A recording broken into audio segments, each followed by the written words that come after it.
Hey Mindset Community, Dr. Ellen here, coming to you today with your next Tire Talk. All right, we're going to finish up our ground game series today, but first I want to thank you for a little bit of a departure last week, because it was really important for us to take a minute to talk about that self-love and that self-care and why it's important to do that on a consistent basis, not just in a reactionary mode to stress and things like that of the day. We want to make sure we're doing it on the front end to stay ahead of our issues and still continue to move forward and optimize your health. That's one super great way to do that.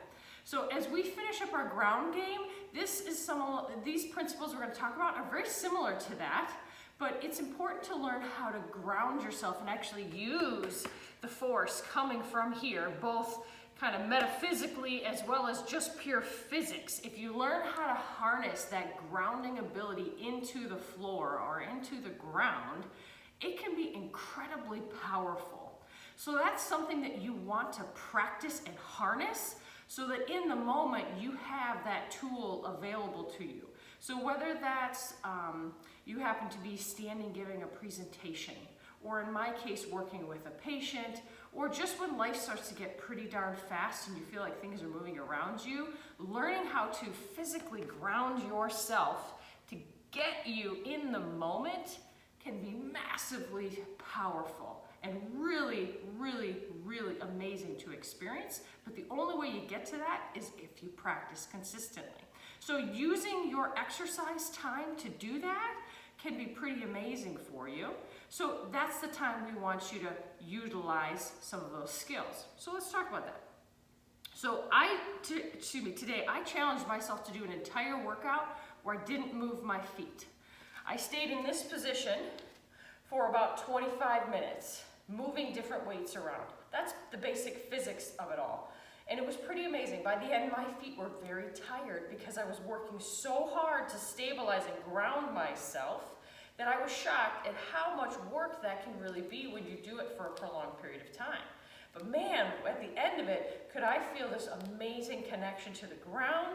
And if any of you have watched Dancing with the Stars, some of the judges will actually talk about this, about grounding your foot into the floor and how that gives you so much more stability as a dancer. That's so true on a physical sense throughout your day as a human, okay? So the first thing we're gonna do is talk about the setup. So get into the position with your feet underneath your hips into a very comfortable position. Some people like it a little bit wider to begin because you're more stable, okay? As you get better, you can have them right underneath your hips, whatever feels good. You just don't want them right feet together.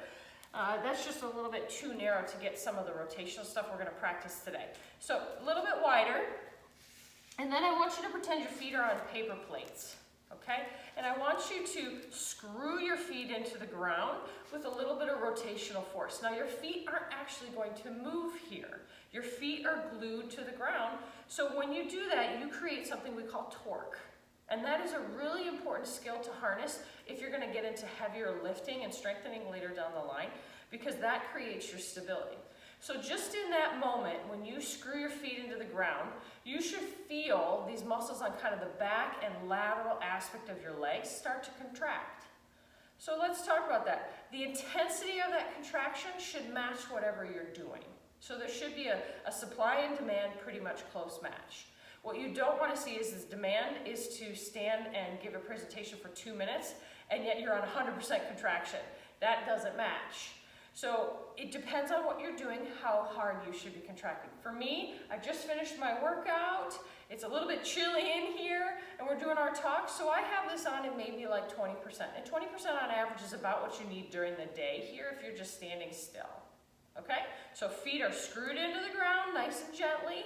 You're creating a little bit of contraction and stability and activation on some of these posterior and lateral tissues up here into the hip and maybe even some down into the leg.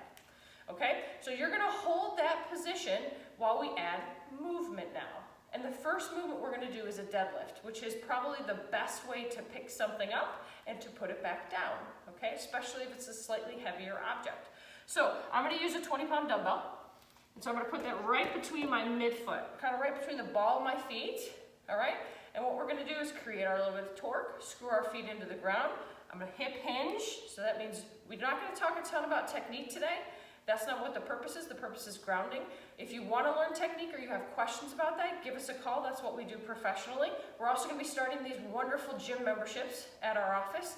And part of the memberships there is an on-ramp program where you learn those skills and techniques. So if you want to learn those things, give us a call or sign up for one of our memberships. For today, we're just going to talk about grounding. So our feet are screwed in. You're going to hip hinge, which means our back stays straight.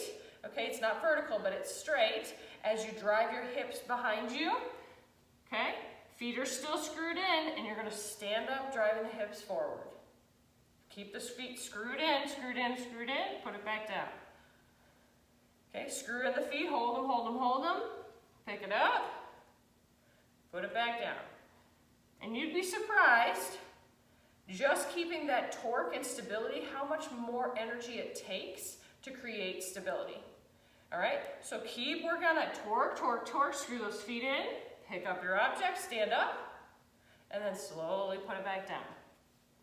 Okay, so that takes your deadlift or your lifting techniques a little bit to a higher level, but also works on these feet and grounding into the floor, getting you connected to what you're doing in that moment. Okay, the other thing is if you have flat feet, or collapsed arches and such, this is a really great movement to start to utilize because it begins to get your feet active and connecting and grabbing the ground, okay? So not only it does all the things we've talked about before, but it actually creates a stable foot. And that's something that eventually you'll need to get into being able to do on one leg so that you don't collapse an arch as you walk or as you run or things like that. We don't want to see those things. So that's movement number one. Take that same setup and apply it to a squat, which is a lot more familiar movement for most people. So we're going to do a goblet squat today. Okay, so that's going to pick it up in a deadlift, put it at your chest. Now before we begin to load into the squat, screw your feet into the ground, create that stability and torque, and you'll sit back into your squat and stand back up. Create your stability and torque, screw your feet into the ground, sit into your squat, come back up. Okay? So it just takes things to a whole nother level. But what it really does long term, it gets you a mindfulness practice within your movement practice. And that's what we're all about here at Mindset. If you do sign up for one of our memberships, you will know exactly what we're talking about once you start, because mindfulness and movement, they are one. And when you can maximize those, they empower and lift both of them dramatically. So optimizing your health, in all senses of the word. We talk about that frequently here on Tire Talks. That's what we're starting to do here. So if you can take what we just learned, apply it to either of those basic movement principles or into your workouts and daily movements, you're on the right track, big time. So we love you more than you know. Have a wonderful week. It's starting to get cold. If you hadn't noticed, I started off with about 3 more layers than what I got on right now. So make sure you're taking care of yourself. You're safe in your driving. Pack a couple extra layers of hat, coats, and things like that in your car or for somebody else. So if somebody gets into an accident on the side of the road, you can help. If you get into an accident, you're protected and safe. Take your jumper cables in your car. Make all those good Michigan choices if you live around here. If you don't and you're Arizona, just plug your ears. So have a wonderful week. We love you more than you know. Have a great one.